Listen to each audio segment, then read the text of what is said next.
Hey there, it is Rick Lozano, speaker, author, and musical motivator. And in my second book, Find Your Jam, Create Momentum, Unlock Potential, and Rock What's Next, I use the RIFF model to help people do just that. And the RIFF stands for Rewrite, Integrate, Focus, and Flow.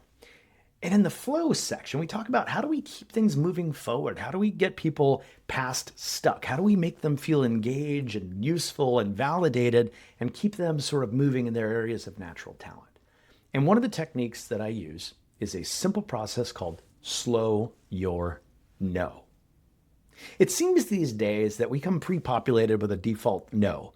We hear a new idea or we hear something that maybe we've done before that didn't work in the past. We go, no, no, that will never work. And look, I mean, having historical data is always good, but the world's also changed. Maybe what didn't work in the past might work now. But here's another thing. People show up at work wanting to do a great job and they're motivated and enthusiastic. And every now and then they come up to you as a leader and they say, oh, I've got this idea. And you go, no.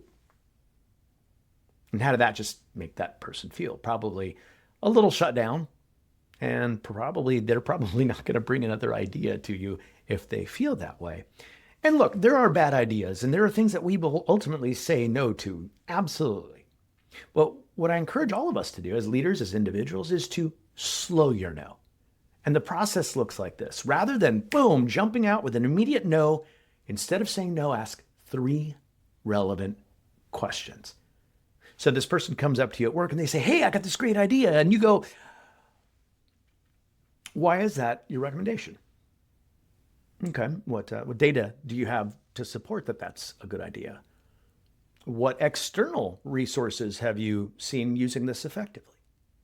And there's 2 incredibly powerful things that happen by slowing your no and instead asking 3 relevant questions. The first thing that happens is this person who was enthusiastic, came up and wanted to do a good job and gave you this idea that they thought maybe was great.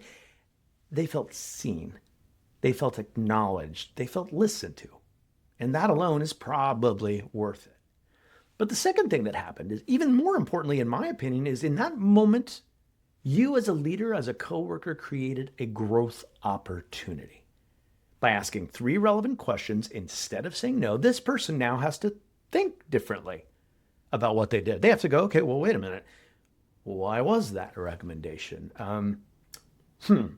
What data do I have? I didn't think about that. What external sources of validation or use have I seen before? And here's what happens. In that moment, maybe that person hadn't thought through those 3 things, and now they understand more how to effectively pitch an idea or a solution to you, because now they've got to go, okay, well, maybe I do need to think about those things. In that moment, you encourage them to think critically, and maybe you helped talk them out of the idea if it wasn't a good one, or maybe you helped them come up with an even better one by asking those 3 relevant questions. And with the right feedback mechanisms in place, you can help this person learn to show up even more effectively next time. And of course, they'll feel better about you because you didn't just squash their idea. You ask them questions, you help unlock possibility, and you help them grow. And really, we all want to grow. We all want an opportunity to do great work. Slow your no. Ask 3 relevant questions.